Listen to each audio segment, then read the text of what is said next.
Très bien. Ok. Je suis limitée par 40 minutes. Je suis limitée par 40 minutes. Non, ساعة ونص. ساعة ونص. même الظروف تاع فيزيو قد مشاهدة après. Ah, d'accord. Non.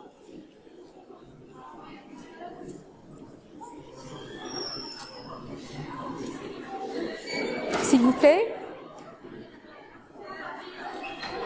S'il vous plaît, on va commencer.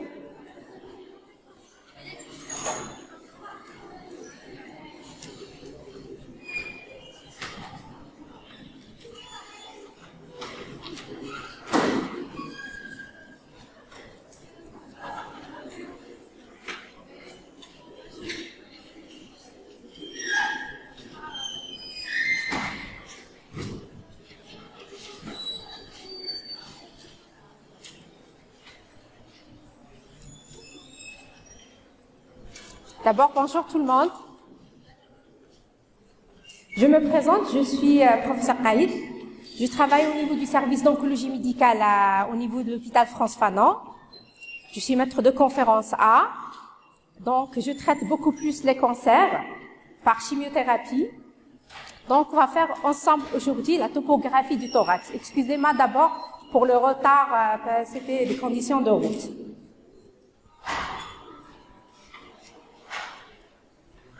La sémiologie du thorax et la sémiologie du sein.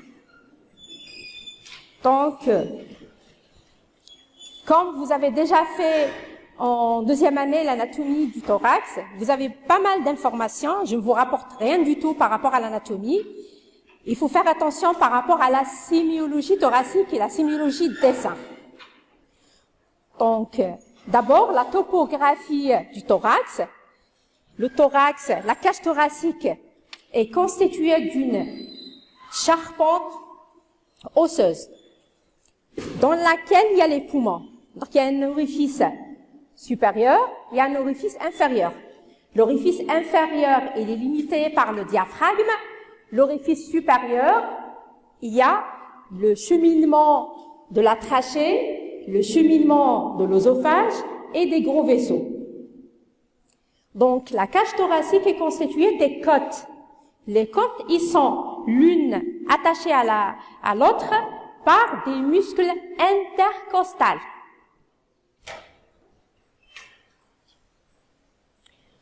Donc, la cage thoracique, il y a une face, il y a une partie antérieure, il y a une partie postérieure. Donc, par rapport à la partie antérieure, elle est formée par des côtes. Par rapport à la partie postérieure, elle est formée par des vertèbres. Très bien. Donc, la partie postérieure, elle est formée par des vertèbres dorsales. Donc, de D1 jusqu'au D12. Donc, il y a, par rapport aux côtes, par rapport aux fixations, excusez-moi parce que je suis obligée de faire fixer le truc. Voilà, on a les vertèbres de D1 jusqu'au D12. Il y a les fixations des côtes dans la partie postérieure par rapport à la partie antérieure. La partie antérieure, pas toutes les côtes, ils sont fixés dans la partie antérieure par rapport à un organe appelé le sternum. La partie postérieure, il y a des côtes, 12 côtes, s'insèrent sur les vertèbres dans la partie postérieure. Il y a des côtes qui sont des vraies côtes. Il y a des côtes qui sont des fausses côtes. D'accord? Donc, cette première côte, c'est des vraies côtes. Pourquoi ils sont appelés vraies côtes? Parce que c'est des côtes qui se limitent, qui fait le tour du thorax. D'accord? Ils sont fixés dans la partie postérieure par les vertèbres, dans la partie antérieure par un organe appelé le sternum. Ça, c'est des notions de base par rapport à un clinicien. Vous êtes médecin de demain, donc il faut savoir toutes les localisations, tous les organes qui sont là, parce que c'est la seule année où vous allez faire l'anatomie. Deuxième année, enfin quatrième année, cinquième année, normalement c'est acquis, tout ça c'est bon, d'accord? Donc si vous allez faire la pathologie pulmonaire, ils vont pas refaire le sternum, les vertèbres, le thorax, les côtes, d'accord? Il faut avoir toutes ces notions dès maintenant. Donc, on a 7 premières côtes sont les vraies côtes. Les 3 autres côtes qui suivent les 7, 8e, 9e, 10e, c'est les fausses côtes. Pourquoi les fausses côtes? Parce qu'ils se limitent dans la partie, si vous faites la palpation personnelle, c'est des vertèbres qui sont fixées sur un cartilage. C'est pas sur le sternum, qui est un os localisé au niveau de la partie antérieure. Donc, les deux côtes restantes, donc la 11e et la 2e côte, c'est des côtes qui sont des côtes flottantes. D'accord? C'est des côtes libres. Ils sont pas fixés ni sur le cartilage, ni sur le sternum. Donc, si vous faites la palpation, vous allez trouver quand même des côtes. Vous êtes en 3e année, vous n'avez pas fait la palpation. Dès maintenant, vous faites l'examen clinique. Normalement, il faut faire un examen. Je ne sais pas si vous êtes en train de faire des stages réellement dans les services. Pas encore? Donc, il faut faire les examens cliniques. Vous faites l'examen personnel. On a fait la partie thoracique. Aujourd'hui, vous faites la palpation. Si vous allez trouver une induration, ça, c'est pas une pathologique. C'est des côtes qui sont des côtes flottantes. C'est l'os qui représente les deux dernières côtes qui sont là, dures, libres. Ils sont pas fixés à la partie antérieure. Donc, c'est pas pathologique du tout. D'accord? Ça, c'est par rapport au thorax dans sa partie postérieure. Le thorax dans sa partie antérieure, c'est très, très facile. Il y a un os qui est là, appelé le sternum. Le sternum est divisé en 3 parties. La première partie, c'est le manubrium sternal. La deuxième partie, c'est le corps sternal. La partie inférieure, c'est l'appendice xiphoïde. L'appendice xiphoïde, c'est pas du tout pathologique. Il est très bien prononcé chez l'homme par rapport à la femme. Chez l'homme, on trouve une induration. Si vous faites l'examen chez l'homme, vous allez trouver une induration, un os qui est saillant au niveau de cette partie. Par rapport à la femme, non. Si vous faites l'examen chez un monsieur, vous faites l'examen habituel, vous allez trouver une induration. Ça, c'est pas pathologique chez l'homme. Par contre, si on le trouve chez la femme, c'est pathologique. Une induration différente à la femme. Donc, le manubrium sternal, le corps sternal et l'appendice xiphoïde. Donc, la partie supérieure, on va le voir par la suite dans la sémiologie des seins, la partie postérieure du sternum, ce creux-là, c'est le creux sus-sternal. Si on va trouver quelque chose ici, on parle d'un creux, une adénopathie, je ne sais pas, une masse localisée au niveau de cette partie, appelée le creux sus-sternal. C'est par rapport au sternum. Par rapport à là, c'est le creux sus-claviculaire. Sus-claviculaire, il y a un vide. Si vous faites la palpation ici, vous allez trouver un vide. C'est le creux sus-claviculaire. C'est par rapport au clavicule. D'accord? Donc, creux sus-sternal et le creux sus-claviculaire. C'est très important par rapport à la sémiologie. Parce que si on fait un examen clinique, on doit faire un examen complet. On fait toute la palpation par rapport à toute la partie thoracique. On fait toute la palpation. Si, par exemple, le malade consulte parce qu'il a une masse abdominale ou un foie qui est augmenté de volume. Là, on doit rechercher est-ce qu'il y a quelque chose au niveau des creux sus-claviculaires. Et on doit rechercher aussi au niveau du creux sus-sternal. C'est important dans l'examen clinique. C'est très important. Nous, les oncologues, on fait l'examen de routine. On fait l'examen de la partie sus-claviculaire, axillaire. Vous allez voir avec moi dans la sémiologie des seins. Maintenant, je vous rapporte rien du tout par rapport aux organes qui existent au niveau du thorax. On a quoi dans la partie thoracique? Les poumons, les 2 poumons, la thyroïde, non? Thymus, oui, très bien. C'est un organe qui n'est pas palpable. C'est un organe qui est censé disparaître à l'âge adulte. On le trouve chez l'enfant, mais chez l'adulte, normalement, il y a de la régression. Donc, on a les 2 poumons et on a le cœur. Les poumons sont couverts les plèvres, d'accord, à droite et à gauche. Comme la partie inférieure, c'est le diaphragme qui couvre l'abdomen, le thorax, on trouve un organe appelé les plèvres qui couvre les poumons. Donc, ça c'est très important. Pourquoi c'est important? Parce que si vous êtes un interne, vous êtes actuellement des externes. En 5e année, vous allez être des internes. Des internes, une fois c'est à vous de faire l'examen clinique. C'est pas aux médecins spécialistes. C'est aux internes de faire l'examen clinique et rapporter les notions, enfin les données, retrouver l'examen clinique.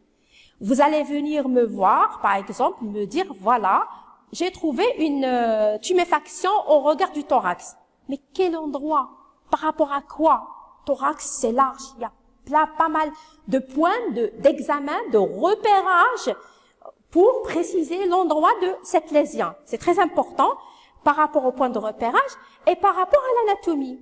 Si elle est localisée, par exemple, à droite, j'ai pas le droit de penser au cœur. Le cœur, il est à gauche.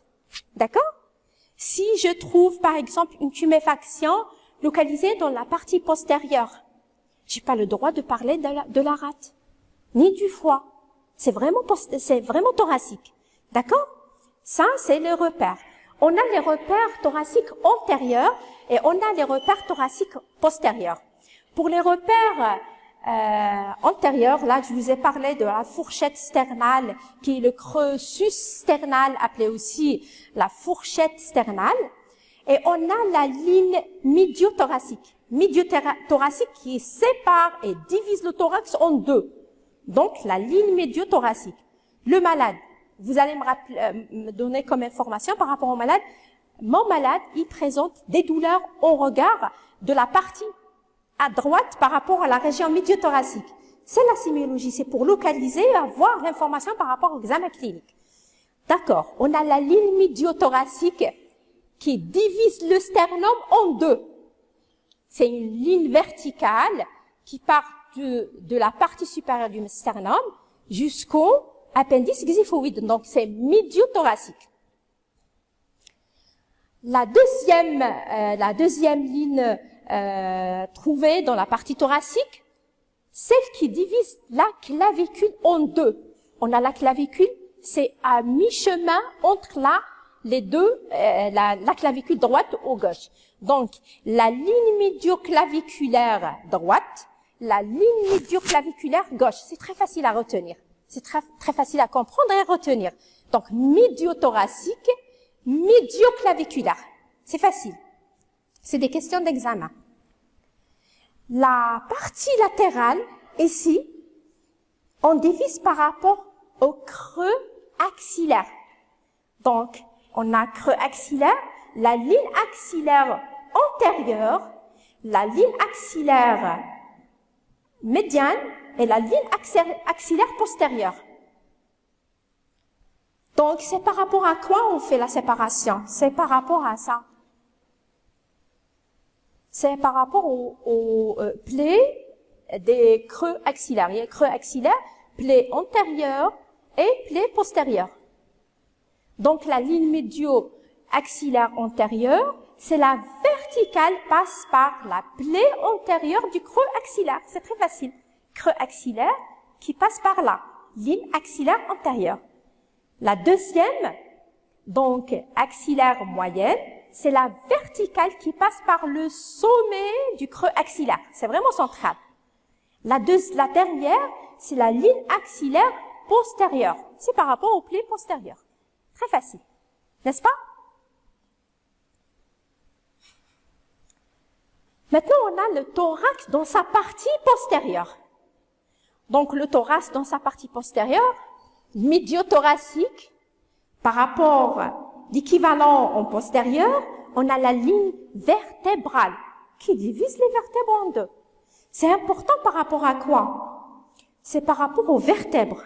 Normalement, dans l'anatomie, on a les vertèbres dans la même ligne. On doit faire l'examen en position debout, en position allongée. Le malade, il doit allonger les deux membres, droit et gauche, et on doit voir est-ce qu'il y a une bonne ligne vertébrale ou pas. Ça, c'est un bon examen pour les enfants, pour voir est-ce que le malade, il a scoliose ou kyphose.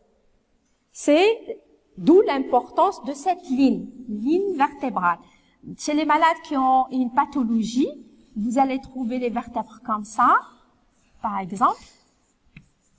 Donc, on ne peut pas faire une ligne normale. Donc, il y a une déviation comme ça qui est pathologique chez les enfants.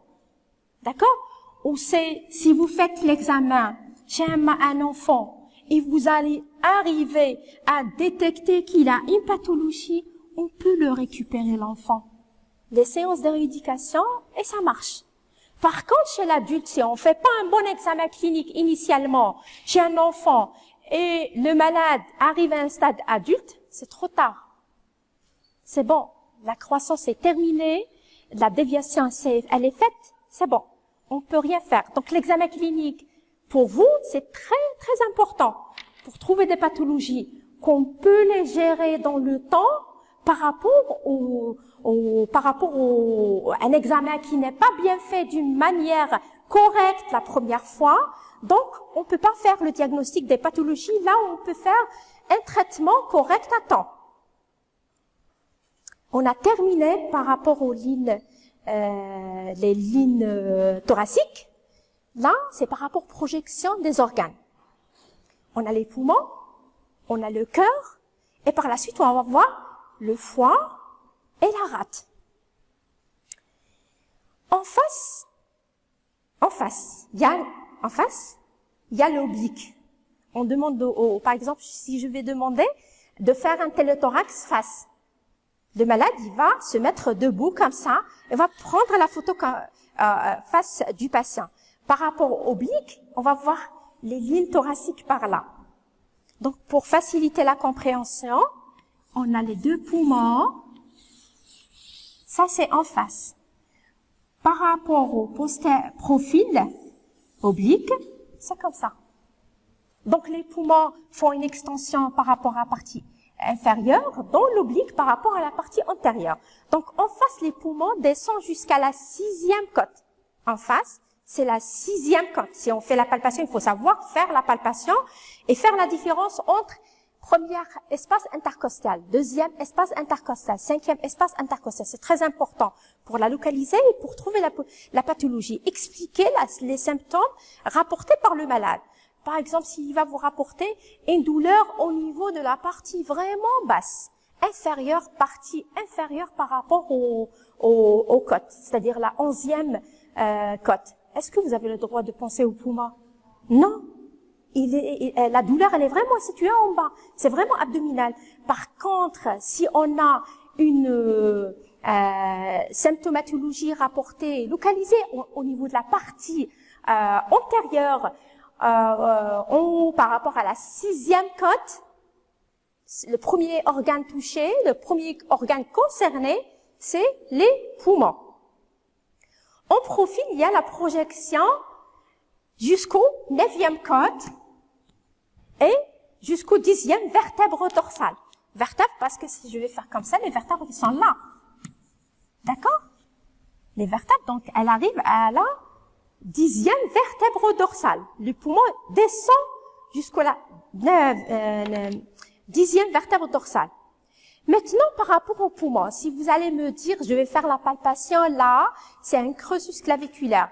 Est-ce que le poumon, il est situé en haut ou en bas par rapport au creusus claviculaire? C'est en haut, c'est à 4 cm, c'est vraiment en haut. Si on fait une bonne inspiration, le poumon arrive jusqu'au 9e, jusqu'au 4 cm par rapport à creusus claviculaire. Ce qui explique certains symptômes, symptomatologie secondaire à une tumeur ou un cancer localisé au niveau thoracique. On a vraiment l'extension. Par moment, on trouve rien sur le poumon, mais on trouve une compression en haut des vaisseaux. Donc, c'est en rapport avec quoi? C'est en rapport avec la localisation pulmonaire qui arrive jusqu'à 4 cm au-dessus de creusus claviculaire.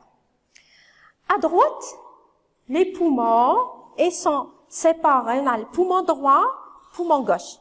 Ça, normalement, vous avez déjà fait ça. Vous avez fait la sémiologie pulmonaire? Non? Pulmonaire? Non? D'accord. Donc, les poumons, sur le plan sémiologique, poumon droit contient 4 lobes. Lobe supérieur, il y a le lobe supérieur, lobe inférieur, vous voyez la flèche, lobe inférieur, et le lobe moyen. Donc, il y a des lignes de séparation de ces lobes. Lobe supérieur par rapport au lobe inférieur, c'est... Pardon? Pardon? Pardon? En deuxième année, vous allez... Ah, 3 lobes. Oui, oui, il y a 3 lobes. Non, 3 lobes, pardon, excusez-moi. Il y a 3 lobes, supérieur, moyen et inférieur. Il y a la ligne de séparation de ces lobes. Voilà.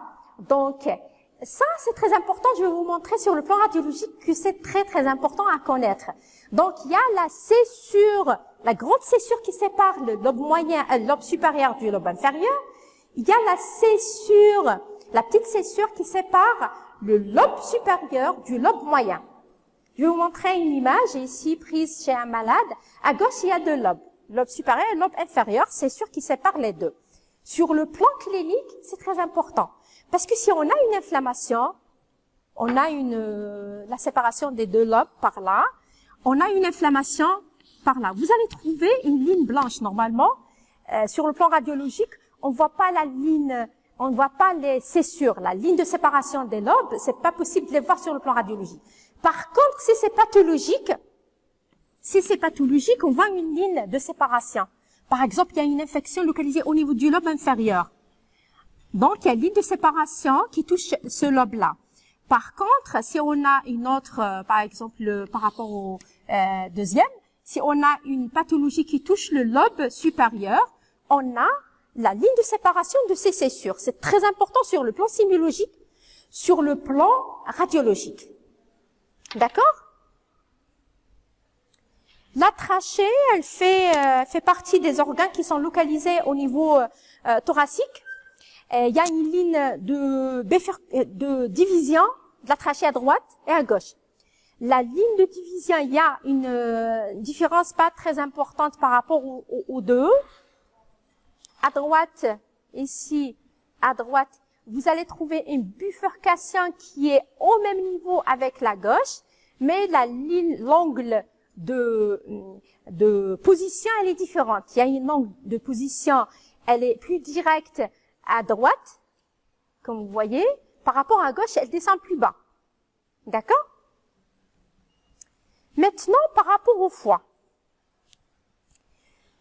Le foie, sa localisation, elle est très importante.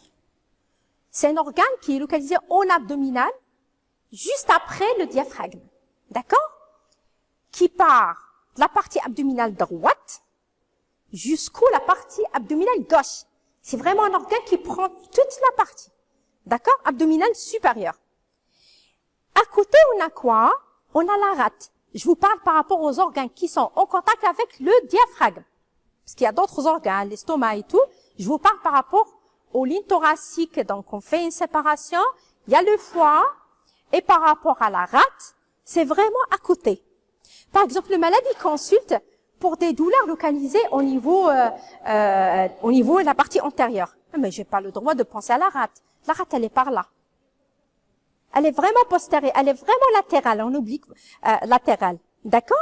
Donc, c'est toute l'importance de savoir les localisations afin de rattacher la localisation par rapport à l'organe et la pathologie et la symptomatologie rapportée par le malade. D'accord? Donc, on arrive à la sémiologie des seins. Vous avez des questions par rapport à la première partie? C'est clair?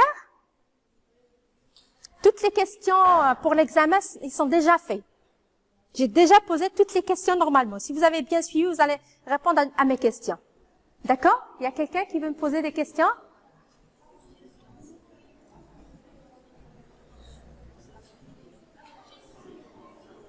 Vous êtes où? La projection? Pardon? Projection du profil. Ah, vous n'avez pas compris le profil par rapport aux faces. Face, je vais demander au patient de faire un téléthorax. Je vais demander de faire un téléthorax. S'il vous plaît, je vais demander au patient de faire un téléthorax. S'il est en position assise en face, je vais voir les deux poumons en même temps. à droite et à gauche. D'accord? Si je vais demander de faire le profil, c'est de demander au patient de se mettre pas en face de l'appareil, par contre, c'est comme ça. D'accord? Donc, les poumons, je ne peux pas voir les deux poumons en même temps. Ils vont être superposés l'une sur l'autre. Donc, c'est l'oblique. L'intérêt de téléthorax de profil, c'est de voir si on a une extension par rapport aux vertèbres, c'est-à-dire une atteinte postérieure. Et par rapport vous allez voir dans le module pneumo, la localisation des lobes. Là, on vous a donné, de façon générale, à droite, il y a 3 lobes, à gauche, il y a 2 lobes. Donc, sur le profil, c'est très possible de faire la différence entre ce qui est antérieur, pour ce qui est lobe supérieur, lobe moyen, lobe inférieur. D'accord? Il va faire comme ça. Par exemple, si on a l'atteinte du lobe moyen. On a atteinte du lobe moyen, il va faire comme ça. D'accord? Par contre, si je vais faire comme ça, on a, pour confirmer déjà sur le plan radiologique, est-ce qu'il s'agit du même lobe touché?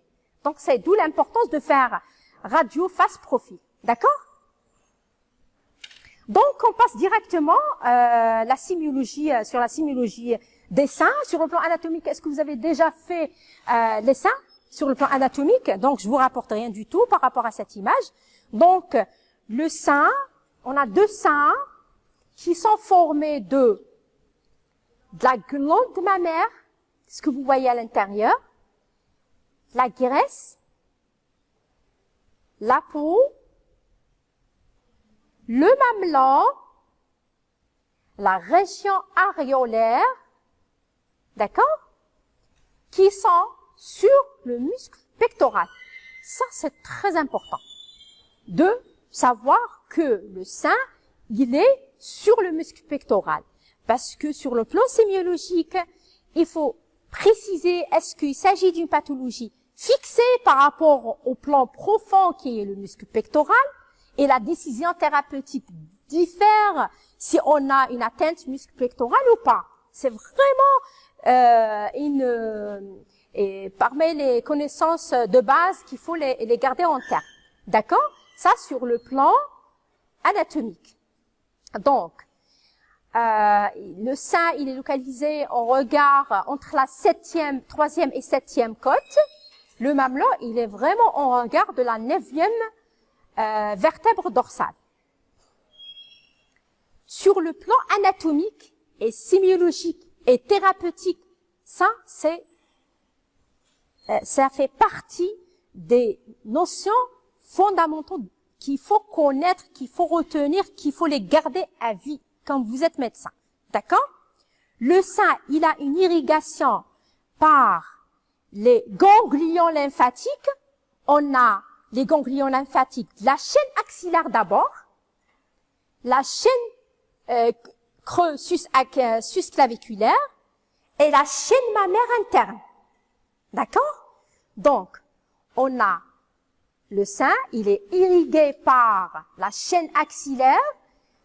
Donc, la chaîne axillaire, il y a l'axillaire principal et accessoire. C'est pas très important. Ce qu'il faut savoir, qu'il y a une chaîne axillaire. Il y a la chaîne sus-claviculaire. Il y a la chaîne mammaire interne. Pourquoi c'est important de connaître tout ça? Parce que si on a une pathologie, on regarde du sein. On a une pathologie, on regarde du sein. Par exemple, un nodule, un cancer, une tumeur, une tuméfaction, localisée au niveau du sein. On a l'irrigation par la chaîne axillaire.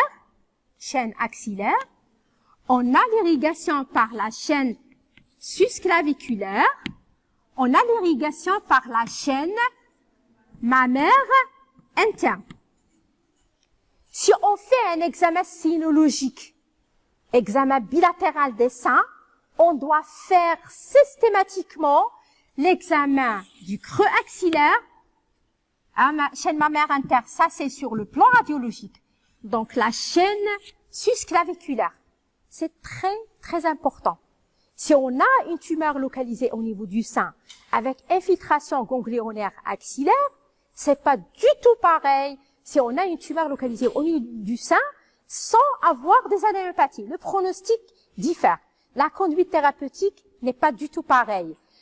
Donc, il faut connaître tout ça. C'est important par rapport à la décision thérapeutique et par rapport à l'examen clinique. Si je vais dire que j'ai fait un examen cynologique, je dois compléter l'examen cynologique par l'examen lymphoganglionnaire, axillaire, susclaviculaire. Chaîne mammaire interne, c'est pas possible de les palper parce que c'est profond, c'est derrière le thorax. D'accord? On peut voir ça sur le plan échographique, sur le plan IRM mammaire. D'accord? Première notion à retenir par rapport la sémiologie des seins. Donc, sur le plan clinique, sur le plan sémiologique, l'examen clinique, on doit commencer par l'interrogatoire. Quel est le motif qui a motivé la patiente à consulter à notre niveau, premièrement. Par la suite, on doit faire l'inspection. On regarde les seins, on regarde la partie susclaviculaire, axillaire, afin de trouver une pathologie. On doit voir l'inspection. Troisième étape, on doit faire une palpation des deux seins et des creux susclaviculaires et axillaires. Quatrième étape de l'examen cynologique qui est très importante à faire parce que ça fait partie des éléments de diagnostic, des éléments d'orientation pour une conduite thérapeutique par rapport à d'autres. Donc, les manœuvres pour voir est-ce que la tumeur elle est fixée ou elle est libre par rapport au plan profond ou par rapport au plan superficiel. Donc, je vais commencer par l'examen clinique. Quels sont les motifs qui ramènent la patiente à consulter à notre niveau? Elle consulte parce qu'elle a des douleurs, des mastodinies, des douleurs localisées au niveau du sein, appelées mastodinies, des douleurs au niveau des seins. Deuxièmement, elle consulte parce qu'elle constate qu'il y a une tuméfaction, il y a un sein qui est asymétrique par rapport à l'autre, qui a augmenté de volume. Elle consulte parce qu'elle a un écoulement mamelonnaire. Il faut pas rassurer la malade. Vous êtes un médecin, elle vient et vous dit qu'il y a un écoulement, qu'elle n'a pas l'habitude de le voir sur le mamelon. Il faut faire les explorations, il faut bien examiner le malade, faire des explorations, ne pas rassurer le malade. Parce que si on rassure un malade pour une pathologie des seins, qui est probablement tumorale, donc vous allez réduire la survie de la patiente. Si on fait un diagnostic précoce du cancer du sein, la survie des patientes, elle est extraordinaire. Par contre, si on fait un diagnostic, la plupart des patientes qui consultent à notre niveau pour le cancer du sein, c'est des malades qui ont consulté chez des médecins qui ont rassuré la patiente. Vous n'avez rien du tout, c'est le halib, c'est le lait, c'est rien du tout. Il rassure le malade, il fait confiance vraiment à son médecin. Si il lui rassure, donc c'est bon pour lui. Et par la suite, l'évolution dans le temps, elle arrive à un stade métastatique. Donc si elle arrive à un stade métastatique, la guérison de la patiente, on peut pas dire que vous allez, madame, on parle de guérison officielle chez elle. Pas possible du tout. Donc, faire un bon examen, rechercher tout ce qui est pathologique. Elle peut consulter parce qu'elle a une adénopathie axillaire. Le sein, il n'y a rien, mais elle constate qu'il y a une tuméfaction au niveau axillaire. Elle vous dit ça fait quelques mois que je constate qu'il y a une augmentation progressive d'un ganglion localisé au niveau axillaire. D'accord? Par moment, elle consulte parce qu'elle a un gros bras. Vous allez voir sur les images. Un lymphœdème. Je vous ai déjà expliqué que le sein, il est irrigué par la chaîne axillaire. Par exemple, si on a une tumeur, on a l'irrigation, il y a le blocage, il y a pas mal d'adénopathie. Qu'est-ce qui arrive au membre supérieur? Il va être enflé, il va augmenter de volume. Donc on parle d'un lymphœdème du membre en rapport avec quoi? En rapport avec des adénopathies qui sont là, qui sont de volume important. D'accord? Ne pas rassurer la patiente parce que vous n'êtes pas sûr du diagnostic. Vous avez une hésitation, demandez au spécialiste, il n'y a aucun problème, mais pas du tout rassurer le malade. Donc, ça, c'est concernant les motifs de consultation. Par moment, la malade, elle consulte parce qu'elle constate qu'il y a un changement en regard du mamelon. Pour elle, elle avait un aspect normal. Dans le temps, il y a une augmentation de volume, il y a une rougeur, il y a un eczéma localisé. pas mal de médecins disent aux malades, il y a rien du tout, c'est en rapport avec l'allaitement, c'est en rapport avec une fissuration due à l'allaitement. Donc non, il faut pas faire ça. Il faut faire un diagnostic précoce, parce que diagnostic précoce égale survie très prolongée et un très bon pronostic initial. D'abord, on va commencer par l'inspection. Ça marche pas? Pour tout le monde? Derrière aussi? Ça marche? Ça marche? Non? C'est pas vrai. Et comme ça? Non, parce que c'est éteint. Balak. Ça marche. Excusez-moi.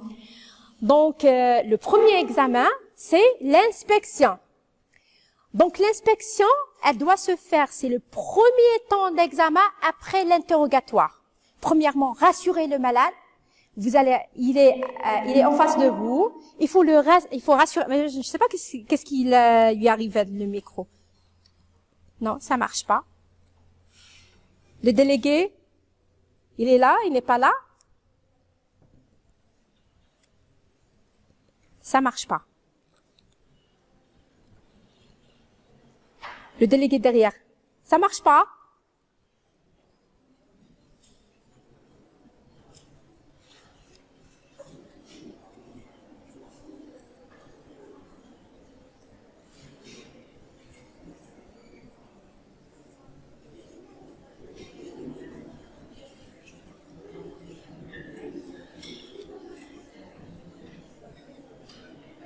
Il va chercher après un micro.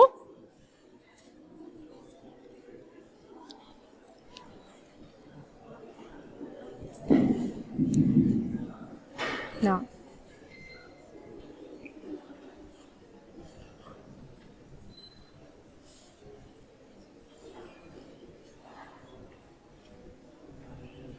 Non.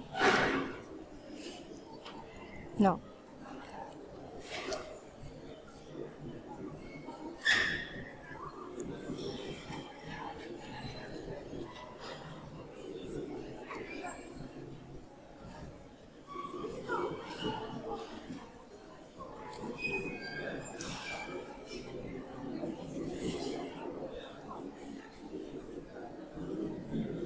Il n'y a qu'un seul délégué.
Il va chercher après un micro, s'il vous plaît, derrière.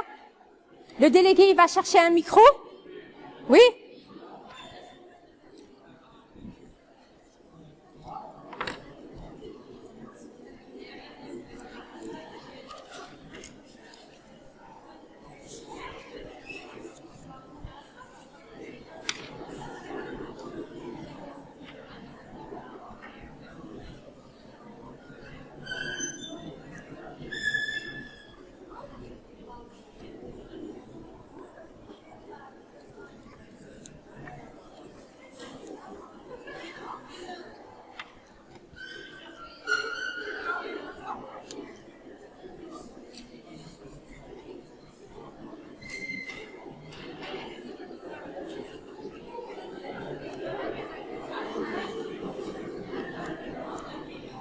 Vous allez faire des TD?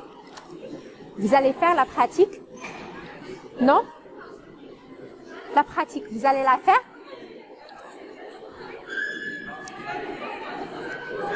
Ah, d'accord. C'est un nombre limité, quoi. Ouais, ouais. Mais vous allez avoir l'examen prochainement.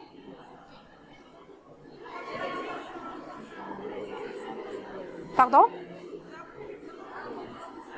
Ouais, ouais, apparemment.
ما فهمتش وش بيه.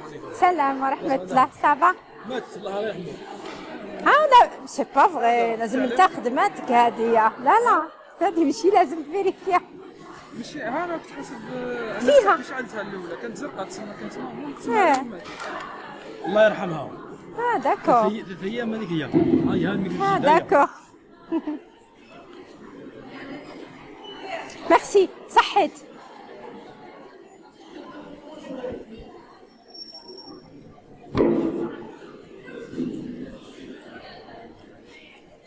Problème technique.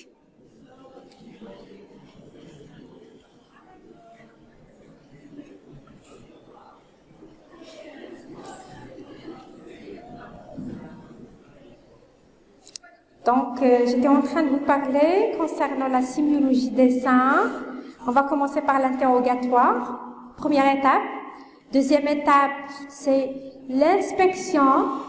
L'inspection doit se faire chez une patiente qui est sans vêtements jusqu'à la ceinture, position assise, en face de l'examinateur. Donc, l'examinateur, s'il veut faire un examen sémiologique à droite, il va se placer à droite par rapport au sein.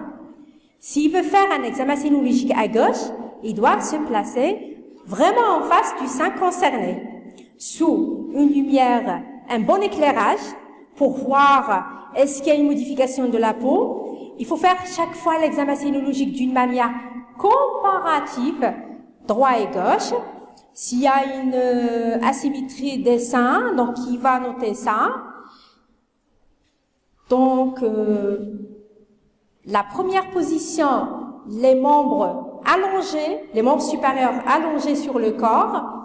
La deuxième position, les membres, les mains sur la tête, afin de faire la contraction des muscles pectoraux pour voir est-ce qu'ils sont fixés ou pas. D'accord? Première position, position allongée, comme ça. Deuxième position, c'est comme ça. Pour faire la contraction des muscles pectoraux, pour voir est-ce que la pathologie, elle est fixée ou pas par rapport au plan profond. Donc, quelles sont les anomalies qui motivent la patiente à consulter? Par moment, elle consulte parce qu'elle a une masse en regard du sein.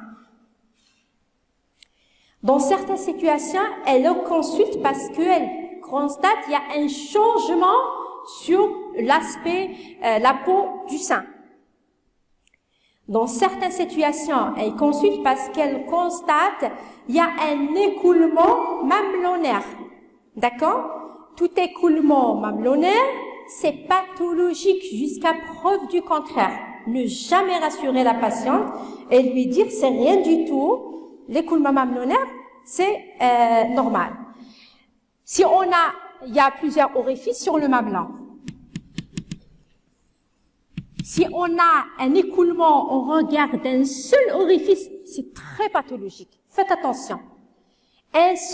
L'écoulement au regard d'un seul orifice, c'est pathologique. Si on a un écoulement bilatéral, par exemple les deux seins, avec un écoulement séreux, c'est probablement en rapport avec une perturbation hormonale. D'accord? Par contre, si on a un écoulement au regard d'un seul orifice, d'un seul sein, c'est pathologique. Ça signifie une pathologie probablement grave. D'accord? Il ne faut pas rassurer les patientes.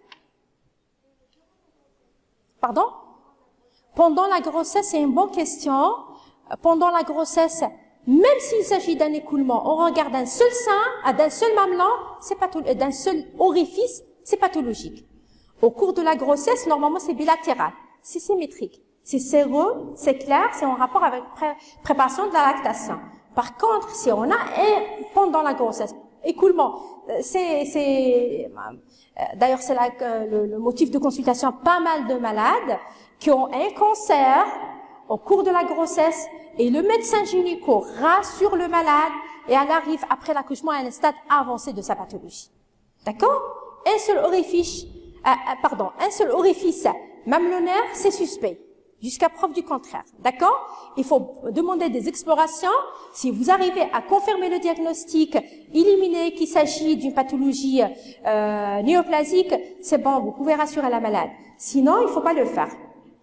Dans certaines situations, la patiente consulte parce qu'elle a, au niveau du creux axillaire, une voussure ou une tuméfaction, ça, soit creux axillaire, soit au niveau du sein. C'est ce que vous voyez ici. C'est pour cette raison qu'il faut faire l'examen cynologique d'une manière comparative. Sur une patiente en position assise, voir les deux seins. Dans certaines situations, c'est pas très évident. Il faut faire l'examen d'une manière comparative, s'il vous plaît. Dans certaines situations, il y a un épicissement de la peau. On regarde un seul sein. C'est pathologique. Il faut explorer. Dans certaines situations, la patiente consulte parce qu'elle a des signes inflammatoires qui touchent tout le sein. Ça peut être en rapport avec une pathologie infectieuse, tuberculose par exemple, ou une infection au cours de l'allaitement, comme ça peut être en rapport avec l'évolution d'un cancer. D'accord? Qui arrive, si la malade, elle a un cancer, elle arrive à ce stade, c'est le stade 4, c'est vraiment un stade très avancé. Dans certaines situations, la patiente consulte parce qu'elle n'a rien sur le sein. Elle consulte parce qu'elle a un lymphœdème. Elle a un œdème qui touche le sein. Parce qu'il y a, au niveau du creux axillaire, il y a des adénopathies. Pour elle, elle n'a pas fait attention. Le médecin, il n'a pas fait l'examen clinique. Le médecin qui a fait l'examen pour une autre pathologie, il n'a pas fait l'examen cynologique. Écoutez, il faut garder en tête que l'examen cynologique fait partie de l'examen complet. Il faut le rendre comme un examen de routine. Si la patiente consulte parce qu'elle a un problème pulmonaire, n'hésitez pas à demander faire l'examen cynologique afin d'éliminer qu'il s'agit d'une pathologie néoplasique ou faire un diagnostic précoce. Dans certaines situations, la patiente elle consulte parce qu'elle a une rétraction mamelonnaire. Il y a certaines femmes, ils ont une rétraction mamelonnaire physiologique. On pose la question, est-ce que depuis la puberté, vous avez une rétraction du mamelon? Si elle vous confirme, il n'y a pas de problème. Si on constate qu'il y a une rétraction récente dans le temps, il faut penser aux pathologies au regard du sein. Dans certaines situations, la malade aussi, elle consulte parce qu'il y a une modification de l'aspect, le mamelon, ou la région aréolaire. Dans certaines situations aussi, on a l'apparition des adénopathies axillaires ou susclaviculaires. Je vous ai déjà expliqué, les chaînes d'irrigation du sein, c'est la chaîne susclaviculaire et axillaire. Donc, si on fait un examen sinologique, dans pas mal de cas qu'on voit dans le service, des malades qui ont pas du tout une pathologie au niveau du sein, on fait l'examen sinologique, on trouve rien du tout, mais on trouve des adénopathies. Ça arrive que le cancer du sein se développe d'une manière simple sur le sein, mais il y a des adénopathies associées. Donc on doit rechercher, faire la biopsie de ces adénopathies afin de confirmer le diagnostic. Troisième étape après l'interrogatoire et l'inspection, on a la palpation. La palpation, il faut la faire d'une manière correcte. Il faut garder en tête que le sein est divisé en 4.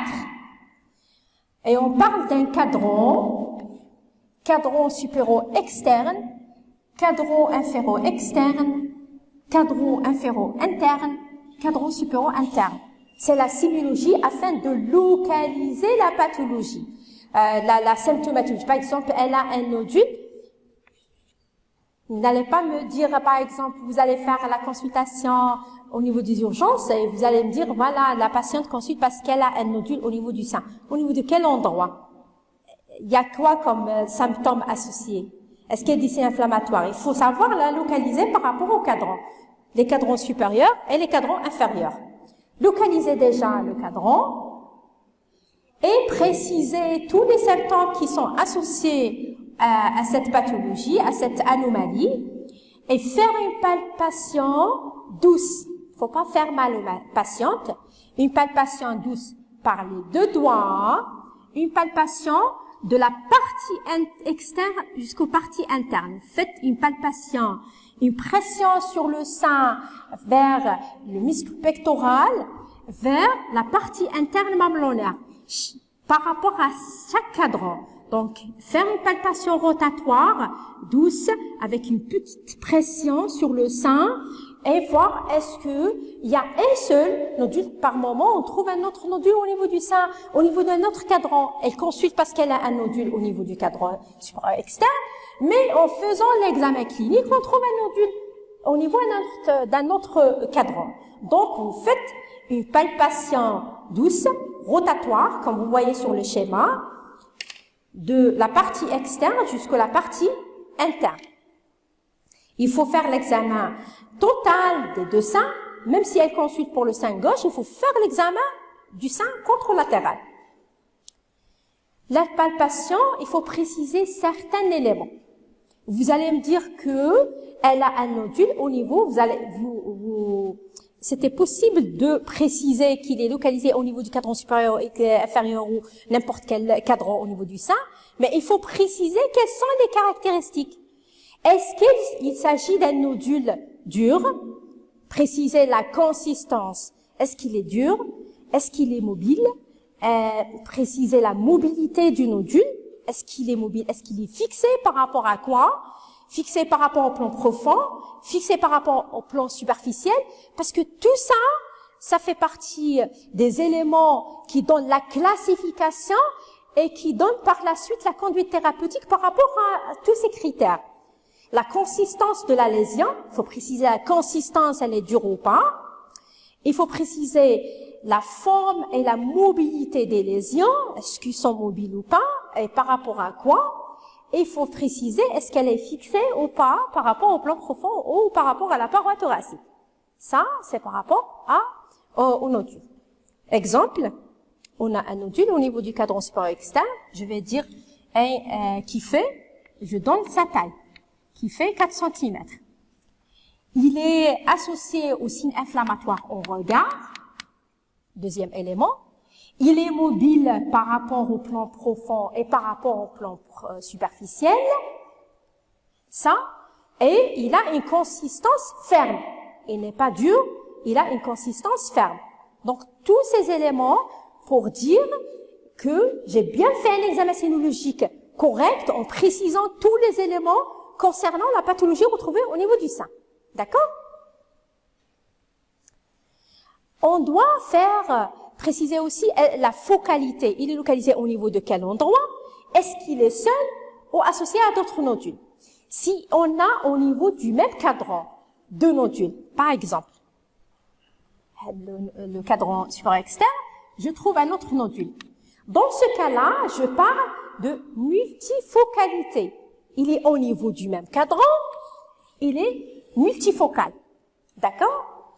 Si je vais trouver, par exemple, un nodule au niveau du cadran supéro-externe, le deuxième, il est localisé au niveau du cadran inféro-interne. Donc, je ne parle pas de multifocalité du nodule. Par contre, je vais dire qu'il s'agit de multicentricité du nodule. Il est multicentrique. D'accord? Et c'est différent par rapport à la conduite thérapeutique. Si je vais, par exemple, trouver un nodule qui fait 2 cm par là, et le deuxième, il fait 1 cm par là, j'ai le droit de proposer un traitement conservateur, ne pas réséquer la totalité du sein.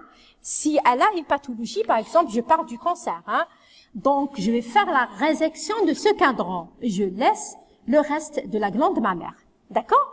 Par contre, si j'ai un nodule au niveau du cadran supérieur externe, associé à un nodule au niveau du cadran, au niveau d'un autre cadran, j'ai pas le droit de faire un traitement conservateur. Donc c'est très important par rapport à la conduite thérapeutique. D'accord? Après la localisation, je dois préciser, est-ce qu'il y a un écoulement mamelonnaire associé ou pas? L'écoulement, il peut être spontané, rapporté par la malade, comme il peut être provoqué. Ça signifie que le médecin qui fait l'examen sénologique, il doit faire une pression, rechercher est-ce qu'elle a un écoulement. Il est de quelle nature? Et il est localisé au niveau d'un seul orifice ou là, dans d'autres orifices. D'accord? C'est des éléments importants dans la conduite thérapeutique. Et préciser sa couleur, sa nature, et faire par la suite la cytologie de liquide de l'écoulement mamelonnaire. D'accord? Ça se fait au niveau du service d'anapathe. Là, il faut préciser, est-ce qu'il y a des signes inflammatoires? C'est un cas réel d'une patiente du service. Ça, c'est des signes inflammatoires qui touchent le sein. On a l'impression que c'est pas un stade avancé. Par contre, c'est un stade 4. C'est le dernier stade de la maladie. Par rapport au cancer du sein. Donc, il y a des signes inflammatoires. Là, on parle d'un aspect de peau d'orange. C'est pratiquement le même aspect d'une orange. Si vous voyez l'aspect de peau d'une orange, vous allez remarquer qu'elle a pratiquement ici la même chose. Vous voyez ici, vous allez faire la comparaison. On parle aspect de peau d'orange. Donc, c'est des signes inflammatoires. Ça, c'est chez une patiente qui a été rassurée par pas mal de médecins. Elle a consulté chez pas mal de médecins. Elle a été rassurée. Vous n'avez rien du tout, madame. Vous avez qu'une inflammation. C'est le lait qui est stagné. On lui donne un traitement, et elle arrive à ce stade, on cherche bilan d'extension, on tombe sur des localisations métastatiques. Donc, si la malade n'est pas consciente, elle fait pas des plaintes par rapport aux médecins qui l'ont examiné, mais non, attention. Non, parce que c'est un stade vraiment avancé, vous n'avez pas le droit. C'est une maman à 4 enfants. C'est une maman où le stade, il est vraiment avancé, même si on fait un traitement, l'espérance de vie, elle n'est pas extraordinaire. Donc, faites un bon examen clinique, faites un diagnostic précoce, on fait un traitement à temps. Le cancer, on peut dire qu'il s'agit d'une maladie guérissant à la fin. Mais par contre, à ce stade-là, je peux pas lui dire voilà, vous va avoir une guérison complète. On peut pas le prononcer carrément, la guérison chez cette patiente. On doit préciser, est-ce qu'il y a des ulcérations au regard des seins? En 2021, on arrive à voir des ulcérations. C'est une catastrophe. Il faut pas banaliser les symptômes chez les patientes. Ulcération, ça signifie une inflammation, une infiltration qui touche pratiquement le sein. Elle arrive à toucher la peau. Donc c'est un stade 4. Pourquoi on arrive au stade 4 en 2021? Parce que les médecins consultent et ils disent voilà, c'est rien du tout, c'est une pathologie bénigne, c'est infectieux, c'est inflammatoire, c'est rien du tout. Non, il faut faire un diagnostic à temps. je ne peux pas faire un diagnostic à temps, je ne comprends pas, je ne suis pas oncologue, j'envoie la patiente pour un avis. Même pour l'aspect de peau d'orange, on ne le trouve pas chez la malade, chez la femme enceinte. Impossible. C'est un aspect de peau d'orange en rapport avec une infection très avancée ou un cancer au stade 4. Donc là, j'ai pas le droit de faire l'acte chirurgical. L'acte chirurgical, c'est la résection de la tumeur. Si j'arrive à faire un acte chirurgical initial chez une patiente qui consulte à un stade précoce, c'est un très bon démarrage de traitement. Chirurgie, complétée par radiothérapie, complétée par chimiothérapie, la patiente est guérie. Par contre, si j'arrive à ce stade, je dois faire de la chimiothérapie, je dois réduire le volume tumoral, je dois réduire les signes inflammatoires. Par moment, j'arrive même pas à faire un traitement chirurgical parce que c'est vraiment un stade avancé et la patiente a la délocalisation métastatique. D'accord? Pas du tout. Vous n'avez pas le droit de banaliser tous les symptômes rapportés par la malade. Il faut pas rassurer les malades. Donc, après avoir examiné le sein d'une manière comparative, d'une manière correcte, donc on doit faire l'examen des aires ganglionnaires d'une manière comparative aussi. Les aires ganglionnaires axillaires droite et gauche, et susclaviculaire. D'accord? Susclaviculaire, droite et gauche, parce que ça, c'est important dans la conduite thérapeutique. Et je termine par les manœuvres. Il y a des manœuvres pour préciser est-ce que il s'agit d'une tumeur fixée ou pas. Dans les stades précoces, les tumeurs ne sont pas fixées, ils sont localisés au niveau du sein. La fixité, ça signifie l'évolution longue de la maladie. D'accord? Et les manœuvres qu'on doit pratiquer, il y a deux. La première, c'est de demander à la patiente de mettre les mains sur la tête. Comme ça, on va faire la contraction des muscles pectoraux et voir la fixation par rapport au plan profond. Donc, excusez-moi pour le micro. Je vais demander à la patiente de faire ça. Et par la suite, je regarde, je fais l'inspection. Je vais voir, est-ce que ça bouge par rapport au plan profond ou non? Si c'est fixé par rapport au plan profond, le nodule ne change pas d'endroit. Dans cette position, ça signifie qu'il est fixé au plan profond. Deuxième position, c'est cette position. Je vais demander de la patiente de faire cette position avec une pression des deux mains. Donc, si je vais voir qu'il y a la rétraction du nodule par rapport au sein, il suit le sein, c'est pas fixé. Si il suit pas le sein, c'est fixé. D'accord? Tout ça, vous allez les voir sur le plan pratique. Une fois que vous allez passer dans les services, vous allez constater ça. Mais il faut pratiquer. Et il faut pratiquer. Si vous êtes affecté au niveau du service de gynéco, n'hésitez pas à faire l'examen cynologique. D'accord? Vous pouvez vous-même, en 3e année, diagnostiquer un cancer du sein. Parce que les gynécos, ils sont pris par la partie obstétricale. Mais vous-même, si vous faites un examen et vous tombez sur une pathologie, peut-être une lésion précancéreuse qui précède le cancer. Donc, vous allez avoir un diagnostic précoce, vous allez rendre le pronostic meilleur par rapport à un stade plus avancé. Et j'ai terminé. Vous avez des questions? Vous avez des questions? Vous êtes pressés de partir? Si vous avez des questions? Pas du tout? C'était clair? Pardon? Ah, je vous en prie. Voilà.